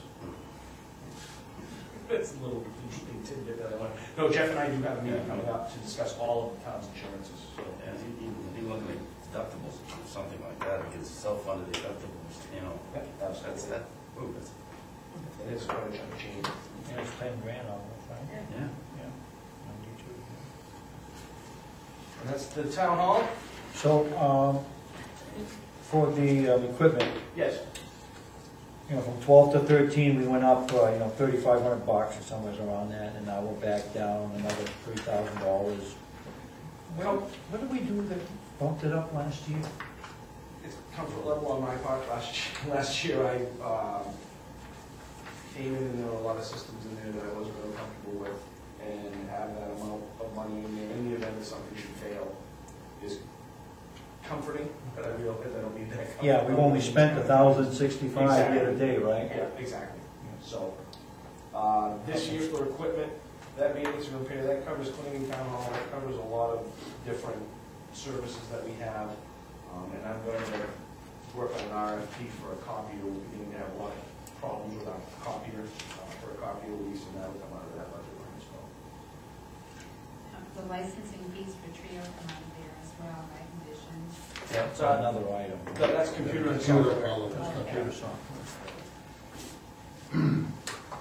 So equipment is the cleaning, the copier lease, postage machine rental, and other equipment necessary. Postage should go down if they're not working Saturdays. I still don't buy into the whole racket of a postage machine. I'm an old-fashioned stamp kind of person, but this is a lot more convenient. But no, yeah, we won't be getting mail on Saturdays, so we'll leave you on Monday morning, sir. Yeah. We won't have mail. I'm allowed to come until Tuesday, huh? Yeah. Hey, we can save some more money that way too. We'll have to heat the Just a building. thought, just a thought. Okay, I walked right into that one, didn't I? You don't have to pay for cell phone for Monday, Tuesday. You can take my cell phone if you'd like. I'd be more than Hey, happy to do 20% off that. everything. Don't worry about I Roger. can bet it all the time. Planner, CEO, assessor, there's the 3% increase. Overtime for Tad, mostly. A couple planning board meetings, EDC meetings, and any other meetings he may be required to attend. FICA, once again, accordingly. Busy Retirement. Yeah. He's a busy guy. Communications, I've increased this to $720. We pay for the CEO's cell phone, and I think it would be appropriate to pay for the planner's cell phone as well. He does use it a lot in his work. He gets calls on it pretty regularly through his work cell phone, and I know I'm on him on it quite a bit. So that was just a recommendation on my part to cover his cell phone as well. Health insurance, that was an increase. Operating supplies remain flat. Vehicle fuel was reduced because they don't go out of town very often, so that kind of leaves a lot of gas. Mileage and travel, that's, what's that? 750, I spent that in a month. Yeah. Right for my new truck, won't be gone. Dues cover CEO and Assessors Professional Association and also the annual tax maps. I haven't seen them yet, but they were just revised. Have you seen them yet, sir? Okay, all right. So we've got to talk to Beth and Ted about the tax maps, but they should be forthcoming. And then vehicle and maintenance and repair for that car, that would be any day-to-day required maintenance for oil changes, flat tires. Roger maintains that? Roger does maintain that. And that is the retired cruiser. Seems to run fine, I think.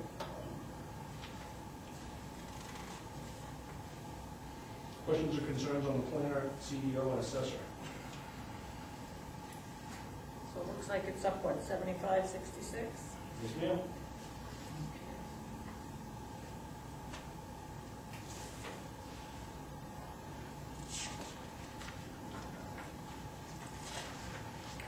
How many people in that 142, 247? That's- Full-time? That's Tad, who's full-time, and then Beth and Jim, who are 32 hours a week. With us 2 years.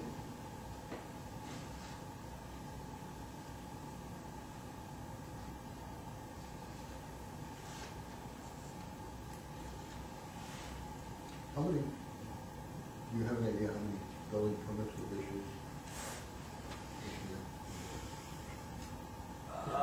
Wasn't in town for Just ballpark. This year, That'd be pretty long. last Yeah. year. That was last year's reference.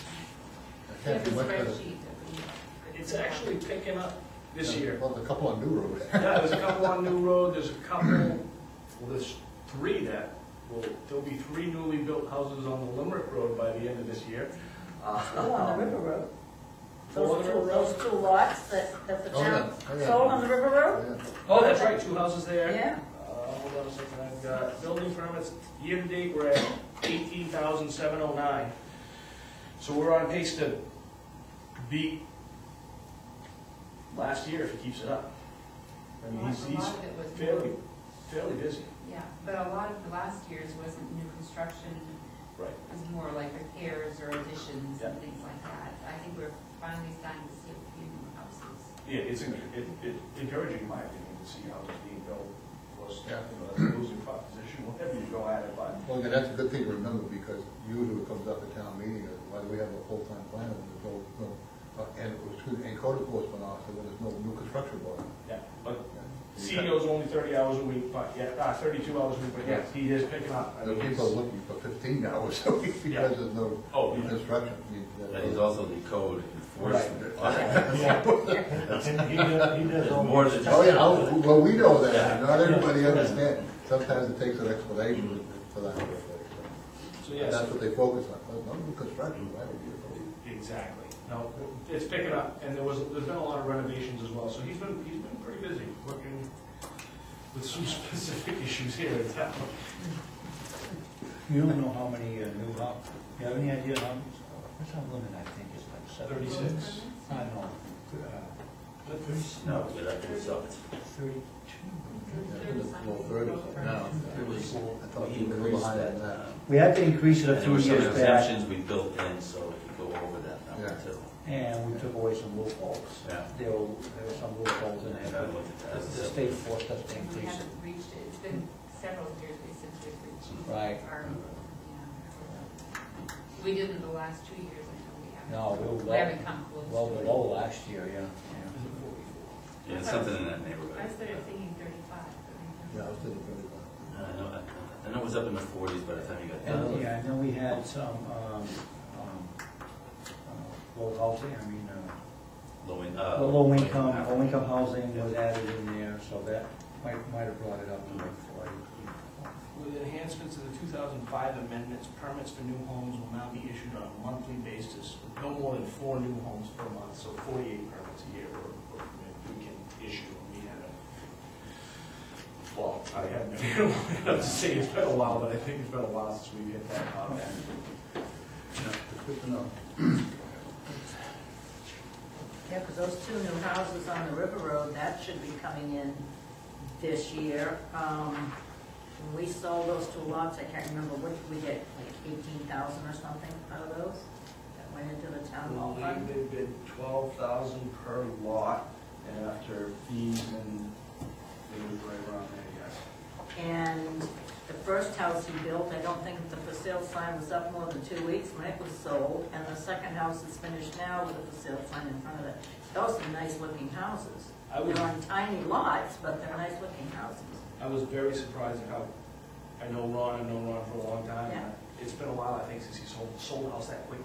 I mean, Yeah. that one there turned right over. Like Right you said, over. the sign wasn't out in No, 2 when it days. said sold, yeah.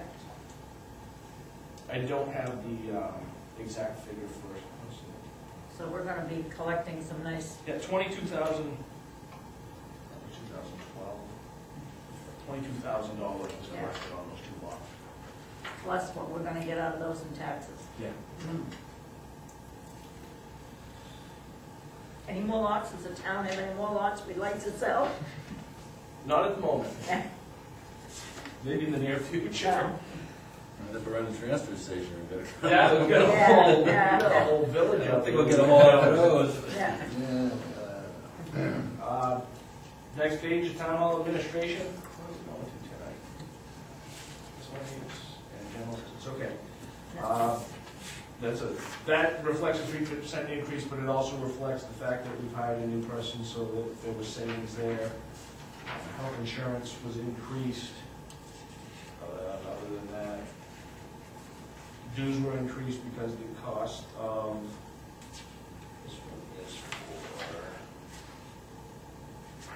yeah, because we've got a lot of classes to send Rebecca to. She's going to be overwhelmed here, so I increased that budget for dues, and that's where those increases come from. We're looking at about $6,000 in the town hall administration line. Any questions on that?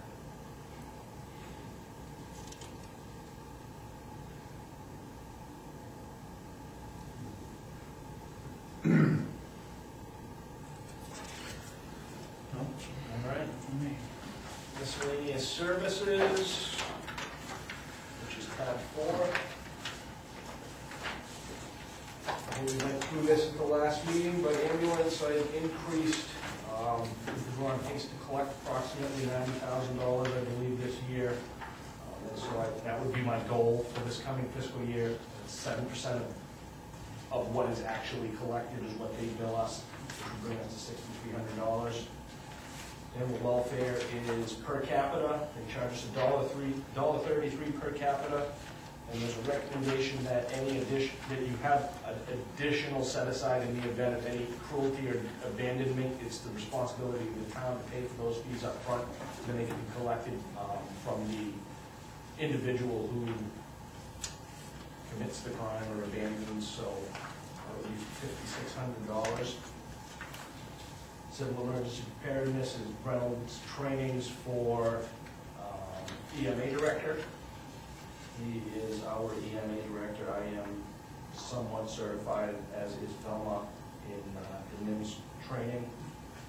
PSAP and dispatch went up from the last $150 from the last meeting because I recalculated 4,022 by 650, and that's what we came up with. I came up with a slight increase there in the miscellaneous civil services. The PSAP, that's a contracted, right? That's correct. PSAP and dispatch are both contracted to the city of Bedford.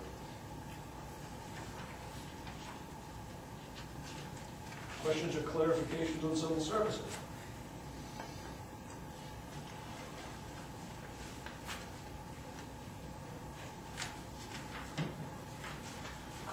We've done cemeteries, and now we're at general assistant, miscellaneous expenses. Oh, because we're not there. All right, so skip to tab 7. I did.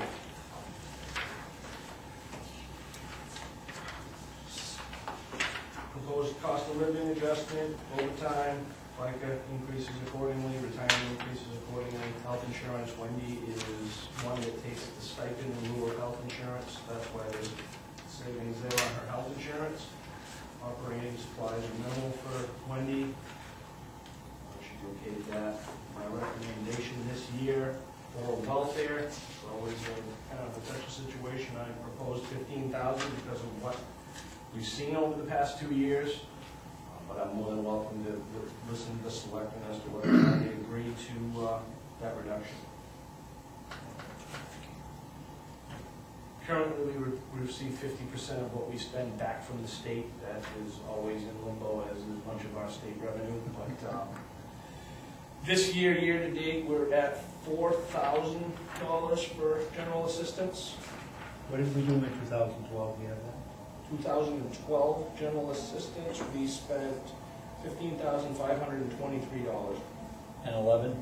11 was $27,000, and 10 was $32,000.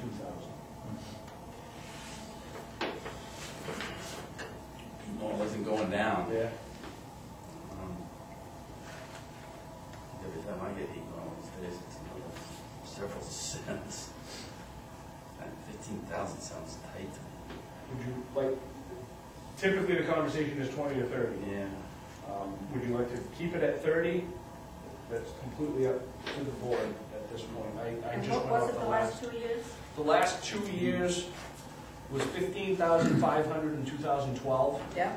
and it was $27,500 in 2011. Not quite sure why that huge discrepancy. Last year, didn't you plan on like about 20 or 25 and the budget board wanted it higher or something? Yeah, last year I And we had initially told them we proposed, should, last year I initially proposed 20, and I think it might have been Rich that yeah, wanted to 30, so. Last year was 15.5, and I went off of this year. Disconnection notices, I'm assuming, will be coming mid-April, so that may jump us up. But Says the lighting budget was cut, there's gonna be less fuel assistance available. Just gotta know people are gonna be looking for fuel assistance pretty soon, I think. they have been fairly regularly, the church has been helping, and Lyheap as well, but those funds are drying up as well. 20, 25, or 30, it's been 30 for, this would be the third year if we go at 30, and then I believe prior to that, it was regularly 20. Does Wendy have a recommendation based on the numbers she can see from the state? Wendy is usually happy with 20, but we would be more than happy with 30, I'm sure. I think a fair, I would say go with 20. for the 20. Yeah, 20. Okay. Even numbers you use were below 15. Yeah. Yeah. Well, the only one that caught me off guard was this year, that we're at 4,100, but that ain't just again and all over year. So it changes. So that only makes it minus 81.75. 81.75. Yeah. Yes, ma'am. Any questions or comments on general assistance?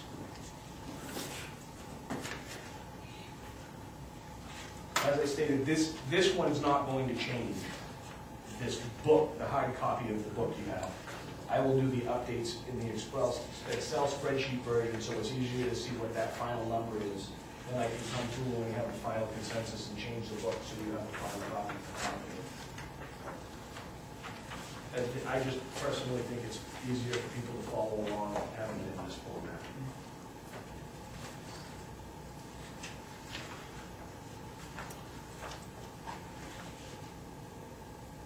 Any further comments, questions, or concerns?